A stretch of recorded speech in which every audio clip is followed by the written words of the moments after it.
Given that oil and even coal are a finite resource, it doesn't seem to make sense that we would run that experiment when we have to get off them anyway, because they're simply finite. The result is that a steady increase in the carbon in the atmosphere and in the ocean, which doesn't look like much if you look at it on this chart, but when looked at in the context of history, it actually looks like this. So the carbon parts per million has really been bouncing around the 300 level for around 10 million years. And then in the last few hundred years, it went into a vertical climb. This is the essence of the problem. This is very unusual and a very, very extreme threat, as you can see from this rate of growth. Then this is accompanied by a temperature increase, as one would expect. And this temperature increase, if people talk about 2 degrees or 3 degrees, it's important to appreciate just how sensitive the climate actually is to temperature.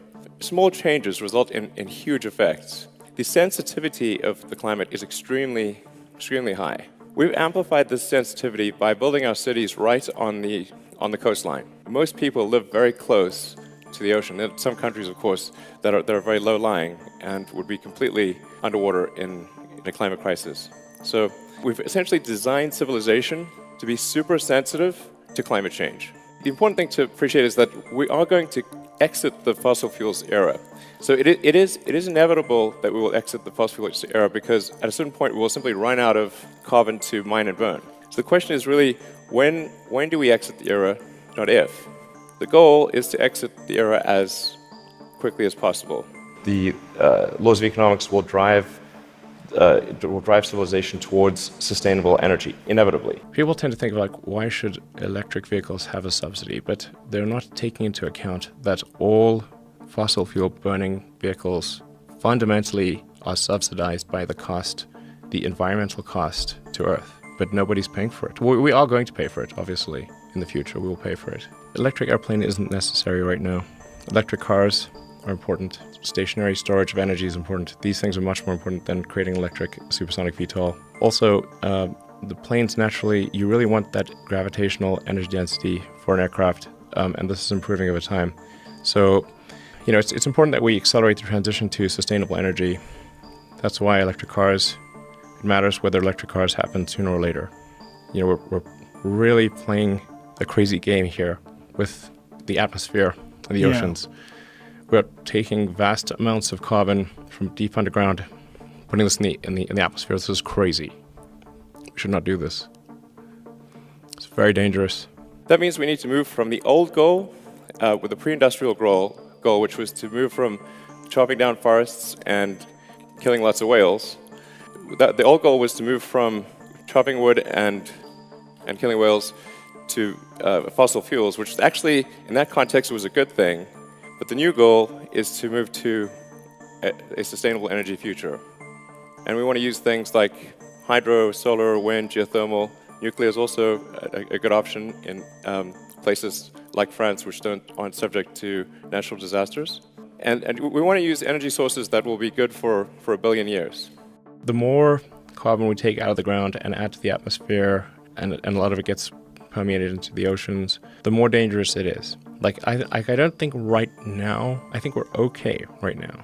We can probably even add some more, but the momentum towards sustainable energy is too slow.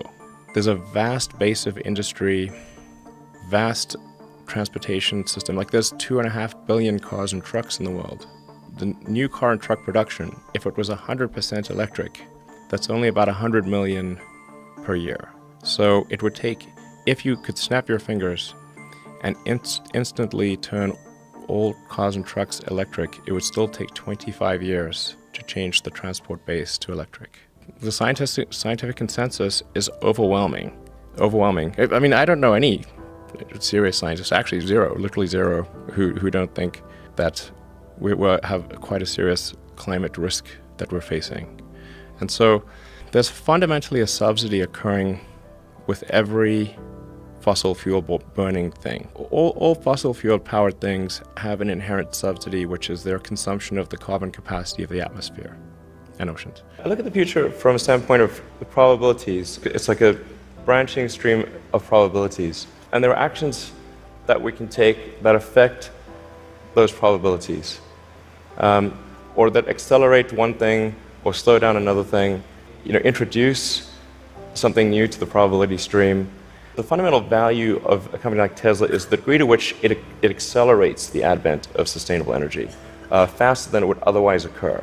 So when I think like what is the fundamental good of a company like Tesla, I would say hopefully if it accelerated that by a decade, potentially more than a decade, that would be quite a good thing to occur. That's what I consider to be the fundamental sort of aspirational good of Tesla.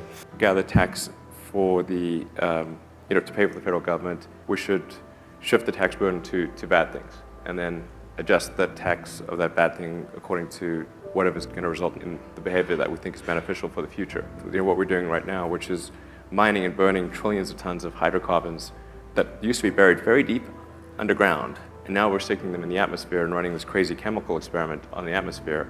And then you've got the oil and gas companies which have ungodly amounts of money. And you can't expect them to just roll over and die. Like, they don't do that. What is the system that will result in the most amount of good for the most amount of people? Like, what maximizes the area under the curve of population happiness? Like, often people say, well, the government should do it. But really, what is the government but a corporation in the limit? So is the government going to do the right thing when it is a monopolistic corporation?